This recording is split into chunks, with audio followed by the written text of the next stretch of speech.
I'm no danger to pull a gun on anybody. I never have in my life. I've never been accused of it in my life. Nobody's ever accused me of pulling any weapon on them. And Bruce knows that I would never do that. Based on all of that, Mr. Simpson, I do vote to grant parole when eligible, and that will conclude this hearing. Thank you. Thank you. Thank you. Thank you.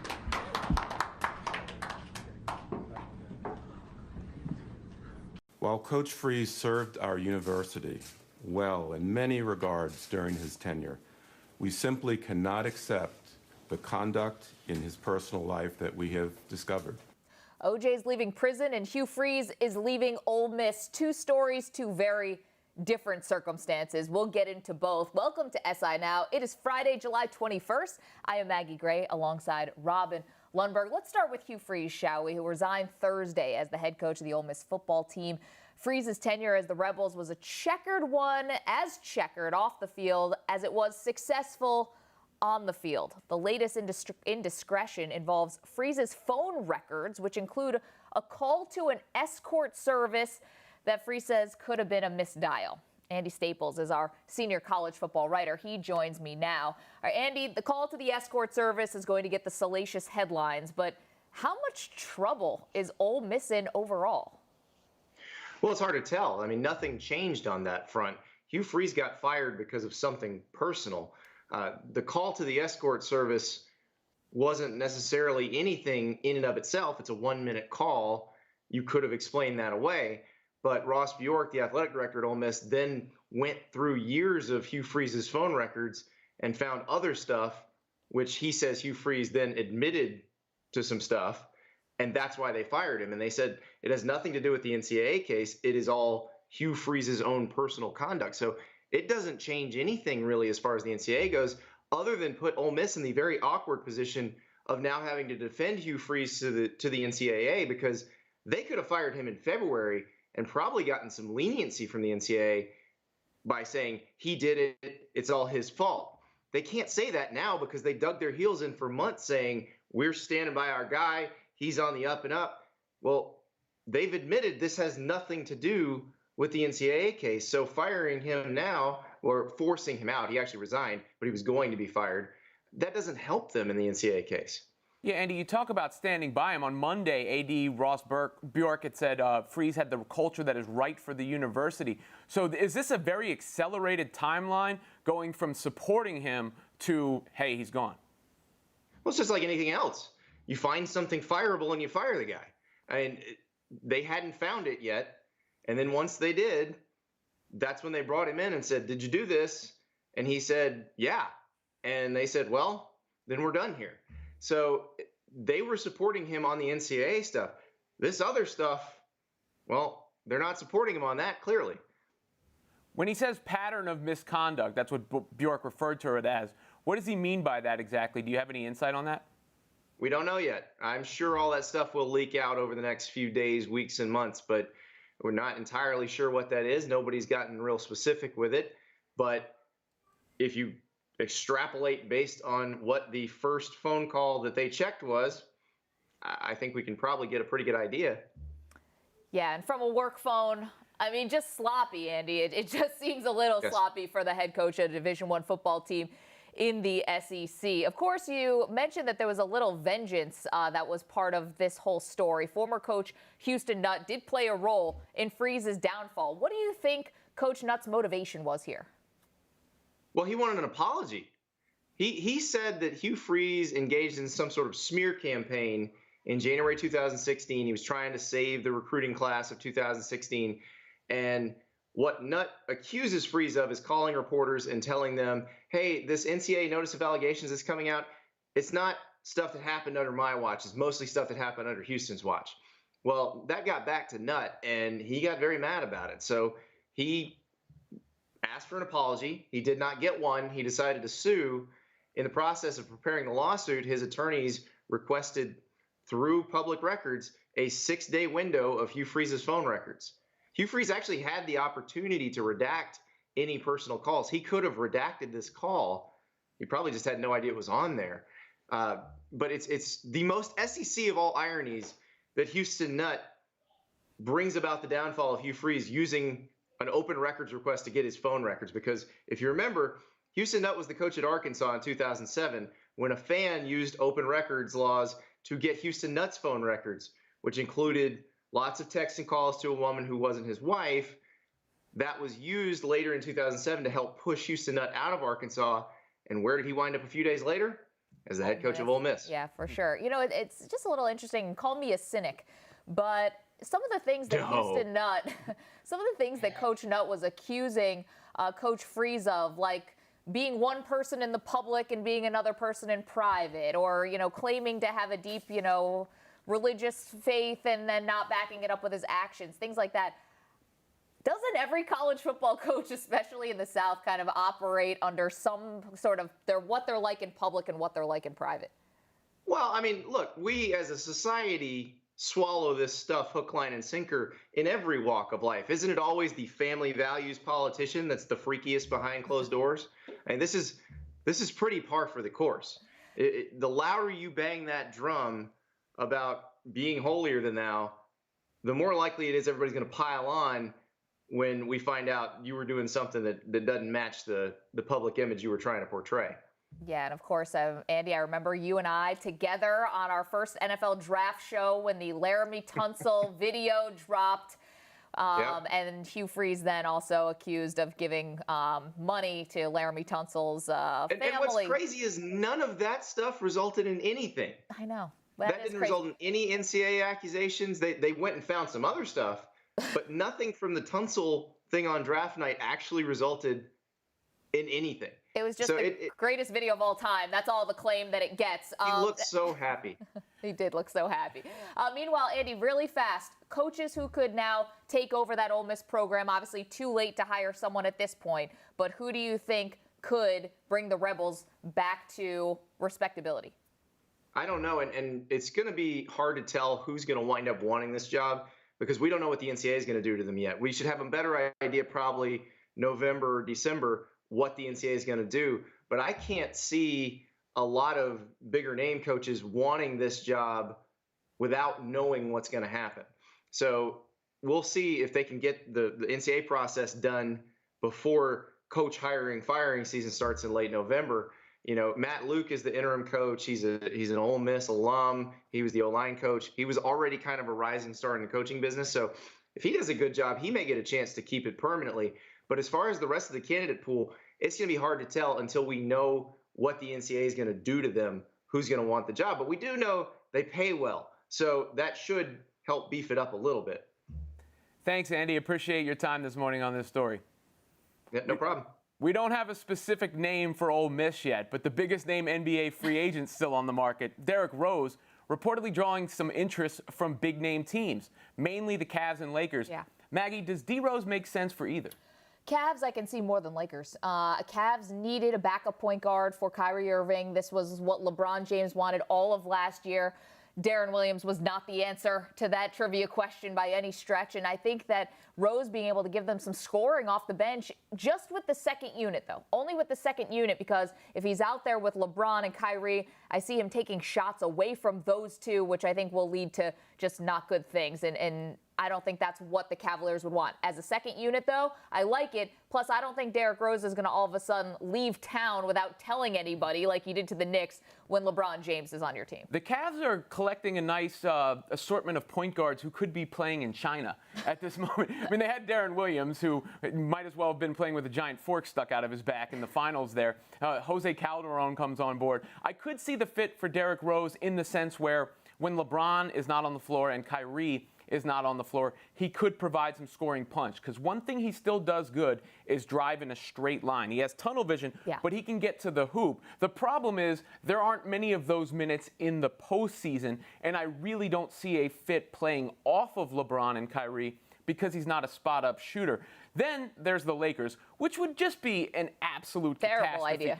I don't understand the logic or thinking behind that at all when you're trying to cultivate and build a new young core when the number one name on that new young core is a point guard in Lonzo Ball. I just don't see a fit at all for LA. Yeah, I don't really see Derrick Rose, 28 years old, former MVP, as limited as he is with the injuries and everything else. I don't see him taking on that mentor role to Alonzo Ball. Plus, they're totally different point guards from what we can tell.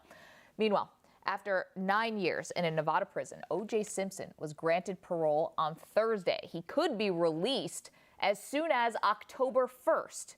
Now, as for the hearing itself, in some ways, it resembled a bit of an absurdist theater. Simpson was alternately expansive. He was bewildered, lighthearted. He was somber at times and appeared to feel the need to relitigate his 2008 robbery case. Watch this. You know, there's nothing I can do about this kind of media circus that's going on right now, but I could do something about the whole thing in the beginning. If I would have made a better judgment back then, none of this would have happened. And I take full responsibility because I should have never, you know, I haven't made any excuses in 9 years here, but I should have never allowed these alleged security guys to help me because it turned out they were only trying to help themselves. Sean Gregory from Time Magazine is here, along with the executive editor and senior writer for Sports Illustrated, John Wertheim. First off, what did you feel watching, Sean, OJ's parole hearing yesterday? It was somewhat surreal, and I hadn't seen him in a while. You know, there's so much OJ attention last year with the TV show and the documentary that won an Oscar, and they didn't get the prison interview. So here's our chance to see him. He still was kind of the same kind of courtroom presence, you know, like he was trying to make jokes and he was trying to be charming. He looked a little older, but he still had some of his OJ-ness, for lack of a better word. Seemed a little excessive. A little long-winded. short, concise statement of contrition, I think is what a lot of people hope for. Right. We did not expect that monologue. But no, I think you're absolutely right. I mean, we recognize the voice. Oh, we just saw the documentary within the past 18 months. But you realize we haven't really heard a disquisition like this from OJ in a long, long time. I know that OJ's story, the story of his life, is not over yet, but did Thursday, John, change the story at all, either in your mind or maybe in the public consciousness? Did Thursday do anything to this long OJ saga that we've all been privy to? Yeah, I mean, I think we differentiate between 1994 and what he was doing in Nevada. I mean, the one thing I think maybe hasn't been stressed enough was that this parole board, it's not just a subjective determination. Yeah, seems like a good guy. I mean, that there are some criteria, and most of them he fulfilled. I mean, in the eyes of the parole board anyway, this was a first-time offense. This was a very, very harsh sentence. You know, this was, there wasn't violence involved. He knew the victims. And I think we all sort of work on the assumption if this weren't O.J. Simpson, maybe this sentencing wouldn't have been as harsh. But no, I don't think this decision was a surprise at all. Yeah, I'm sorry. Yeah, there wasn't this feeling of injustice that he got parole. I mean, it seemed like he met the qualifications. But at the end of the day, he's always, in everybody's mind, he's publicly guilty, and that isn't going to, of the murders, and that's not going to go away. You know, and following up on that, we were live on Facebook Live, and a lot of the comments just during the parole board hearing and then after when we were talking about it, a lot of free juice, you know, a lot of public support. Is that shocking to you at all? Because as you said, Sean, we still equate OJ with that double murder from the 90s. Yeah, I mean, I think this has kind of morphed into cartoonish pop culture. I don't think this is an earnest social cause at this point. And again, I mean, remember, as I said, 50% of the world's population wasn't born in 1994. So, I mean, a lot of time has elapsed since then. And I think the real question is just, what does freedom mean? Like, yes, he's per at least October 1st at minimum, he's no longer going to be incarcerated, but what is his existence going to look like? Well, that's interesting because it looks like maybe a career in media is something that he could be aspiring to. He said something about a blog. I can't imagine O.J. Simpson joining Twitter. I mean, we're all in the media industry. Is that delusional, Sean, or is there a path here? Well, he's going to run into legal problems from the Goldman estate. They're going to try. He still owes a lot of money, and he's been able to protect his pension. And by living in Florida, they can't take his house because of some laws there. So he might be better off kind of fulfilling his kind of promise or the expectation that he got across yesterday that he's going to go hang out with his kids in Florida quietly. Someone told me a theory about OJ years and years ago. And they said this was a guy who loves celebrity and status and Bel Air Country Club and LA life more than any athlete they could remember. The great punishment for him was that he became this pariah. If he had been convicted, if he had gone to jail, he would have been this martyr. It would have been, you know, cleaved on race lines. Instead, he's become this punchline. He pulls up to an intersection and people see him and joke and make obscene gestures.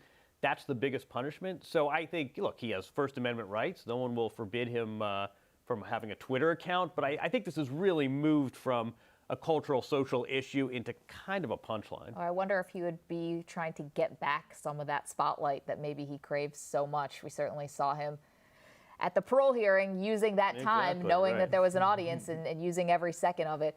Sean Gregory, John Wertheim, thank you guys so much. Thank you.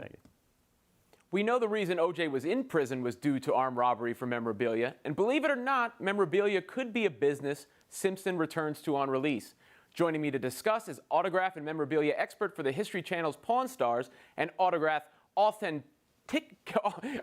you authenticate autographs for Beckett Authentication Service, Steve Grad. Steve, do you think OJ really would return to the memorabilia game after all this?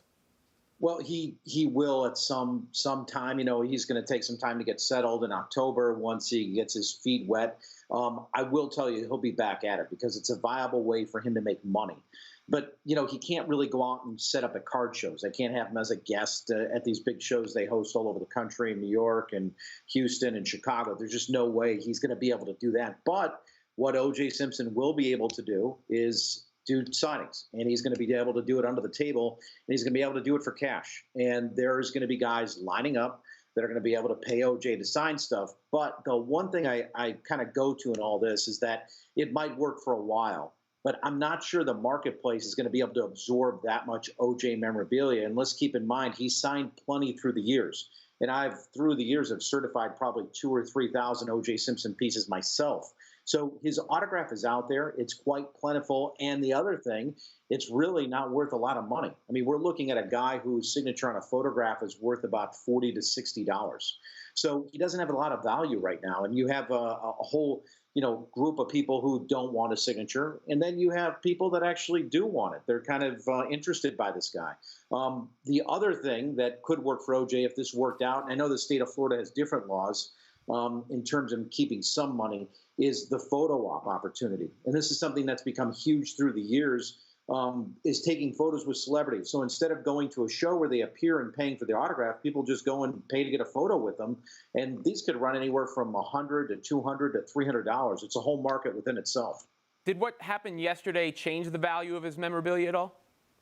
I think maybe there could be a slight upkick in the next couple months, but overall, I still think it's going to be the same thing where we're just going to see O.J. Simpson's autograph literally flatline. And this is an autograph that should be worth a lot of money. He's one of the greatest running backs in NFL history, but unfortunately, he just doesn't have that value because of his past. There are two things that I think collectors will point to that they still desire on him, and they're goal line art cards, which are made from the Hall of Fame, and also his signed rookie card. Now, people collect those things, and you have to understand the collector mentality is that they're collected in a series. So someone might want that so they can complete their run of rookie running backs or NFL running backs, so they have that rookie card signed. But other than that, there's really not a ton of interest for this guy, and I don't see him hitting the market, doing shows. Do people really care? Some people do. Some people definitely don't.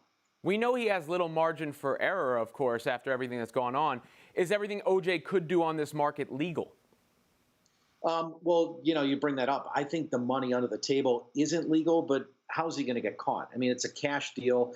You can't really prove when the autograph was signed. So can they actually say, well, this was signed in the last month or so? It's really hard to determine that. And I think that would be difficult to prove. They could say, well, OJ signed these 10 years ago before he went away or 11 years ago. So I think that would be hard. And that's why I think he's going to be able to make his money, his cash deals under the table, signing jersey numbers and photographs and helmets and whatnot. And I think he'll do okay with it, like I said before, for a limited time. This marketplace can only absorb so much of that stuff. And really, honestly, there's only so many people who are going to want to hang that stuff on their walls. If you think about it, it's not a great conversation piece when you have company over and you have a signed jersey or a helmet of O.J. Simpson hanging on the wall. Do you really want to talk about that guy too much? Appreciate the time, Steve. Thank you for the info. Now, signed baseballs from Hall of Famers probably do pretty well on the memorabilia market. I recently sat down with SI baseball writer Jay Jaffe to talk about his new book, delving into who deserves to be in Cooperstown.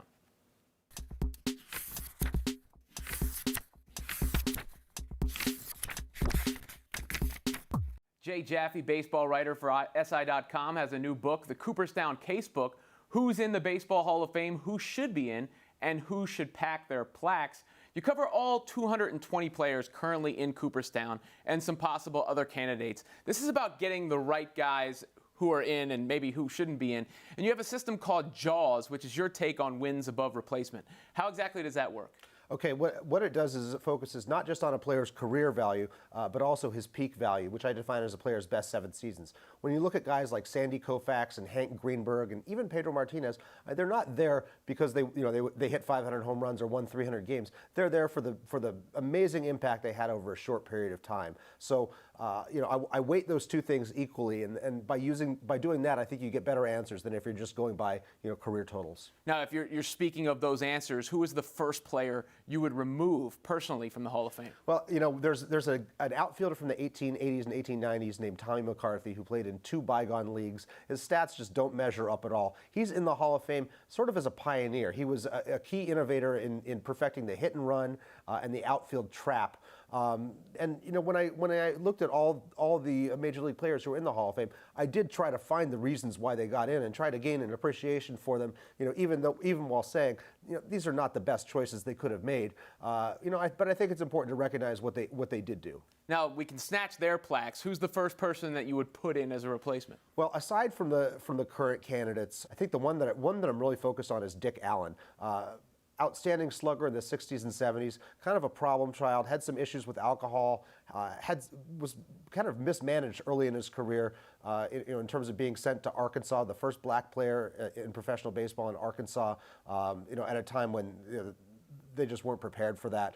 This is a guy who's 75 years old now. He just missed election a couple years ago. He won't be up again until 2021. I'd like to see him get recognized while he's alive. So what's the saying? Sometimes we don't get the roses while we can still smell them. Your book helps alleviate that. Right, exactly, yeah. Obviously, whenever the Hall of Fame comes up, so does the steroid era. I personally think it's kind of a joke that guys like Barry Bonds and Clemens aren't in if you're going to have a museum honoring the game. How do you handle the PED guys? Is there a general strategy? Well, my general strategy is to differentiate between what came for the testing and suspension regime in 2004 and what came after. I think you just have to recognize that was a messy era and move on. So you've got Bonds, Clemens, McGuire, Sosa, a whole bunch of guys. Now, I'm not saying we have to induct all those guys.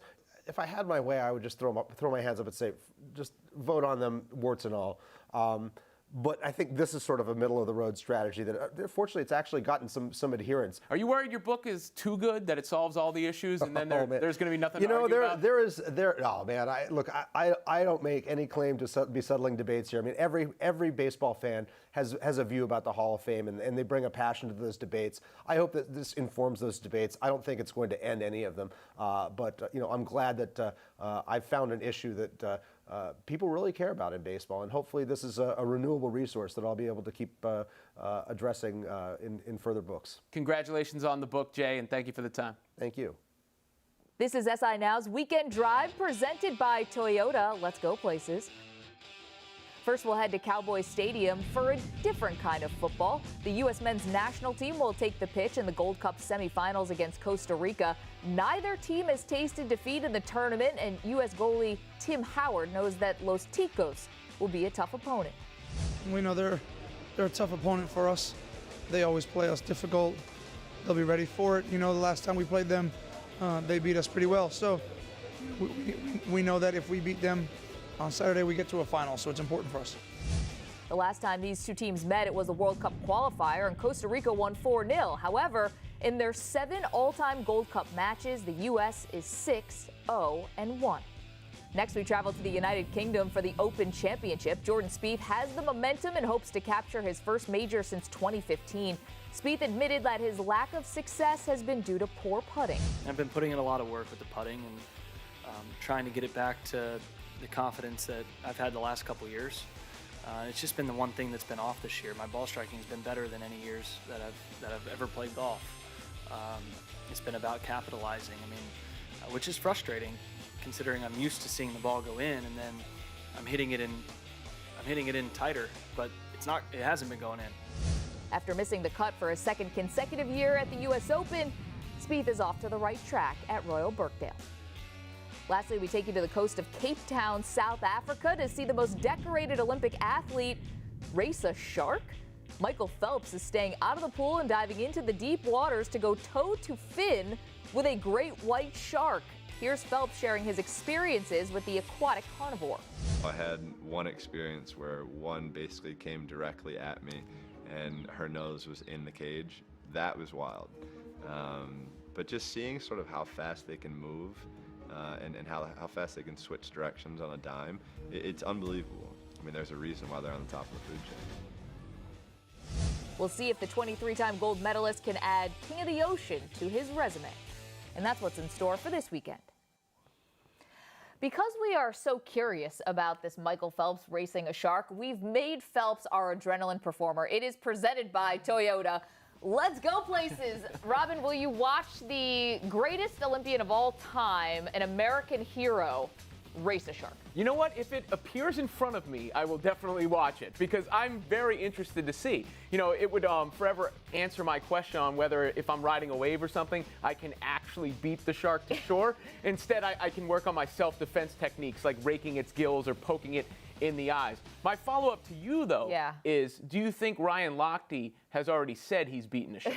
Maybe. He's not a reliable witness, as Peyton Manning got him at the ESPYs. Cleared of all charges, though, in Brazil. It's really funny that you think that if Phelps has a chance, somehow that means you have a chance. Like, you know, you and Phelps. Well, if I've never seen you in the pool, Robin, but I'm just going to go out on a limb. If a human can do it, I just want to know if a human is even capable of doing it, because I'm assuming they're giving him a high-quality shark and not some scrub shark. Yeah, right. A scab. I feel like they might give him even a head start, maybe. You never know. Another thing about Phelps, so he is going to be wearing this sort of like a plastic fin, like a single mono fin. So he's going to be a merman. A merman is what he's going to be. It's not the worst thing to be, I guess. You know, it is the weekend coming up, and for many that means NASCAR. I had a chance to talk to Matt Kenseth.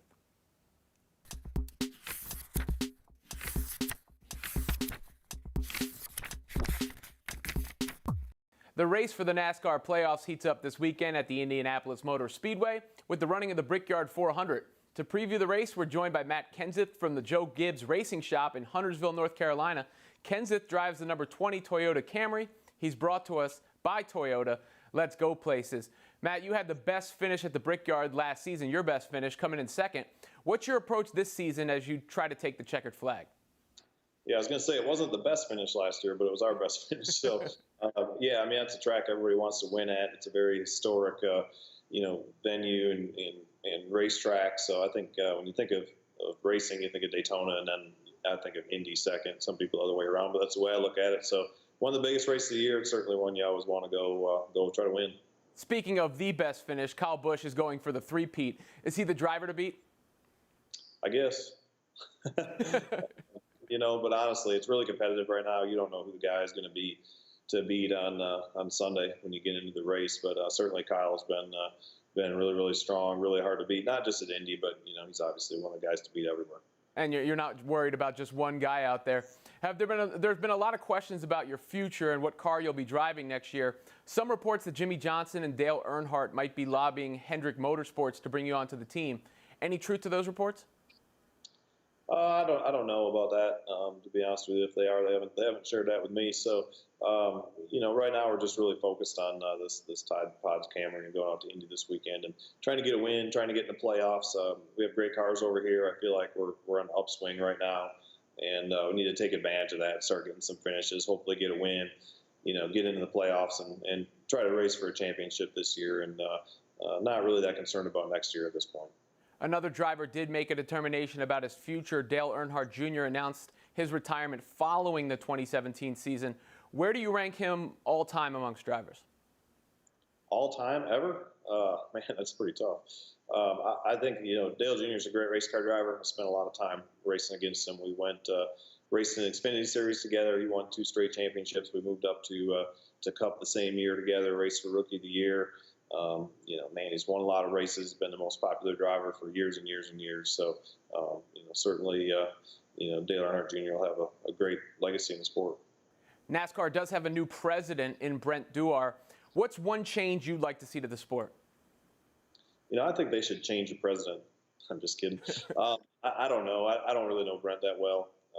So I don't know. I think that one change they could probably make is not make so many changes. Now you're on the playoff bubble. What do you need to do to make sure you qualify? We need to win. It's all about winning, and racing always has been, but certainly this point system is all about winning races. And we need to go. We need to go out and get that done. We haven't been able to do that yet this season. When you get that win, you're guaranteed to be in the playoffs. Obviously, you want to be able to collect more playoff points as well. We haven't done a great job of doing that yet. So, like I said, I feel like we're on an upswing. We've been running better lately. We just got to go out there and get some of these races to go our way at the end. What does it mean to have the Tide Ride back at the Brickyard? It's exciting to have it there. I remember when Ricky Rudd won the race with the Tide car, and I think it was 1997. So it's been 20 years since they've done that. So I've had fun driving the Tide Pods car last year at Darlington, a couple times already this year. So looking forward to getting back on the track with it this weekend in Indy. Good luck. Do you subscribe to the Ricky Bobby philosophy of if you're not first, you're last? Somewhat. Some days I do. Depends on the day. Appreciate the time. Thanks, Matt. All right. Thank you.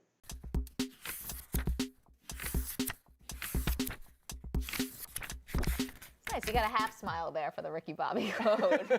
Half smile. Thank you to Matt Kenseth. Robin, great week. Thank you so much. Of course, Robin, I will be on the radio tomorrow on CBS Sports Radio if you want to listen in that 6 to 10 a.m. Eastern time. But that's going to do it for this episode of SI Now. We will see you back on Monday at 10:30 a.m. Eastern. But of course, keep it locked to SI.com for all the latest news and headlines. And follow us on Twitter. It's right there. It's right there. SI Now Live. I'm going to get the hang of that one day. My meteorology skills are just so bad. Enjoy it. Enjoy the weekend. We'll see you Monday. Don't swim with sharks. Don't swim with sharks. Unless you're my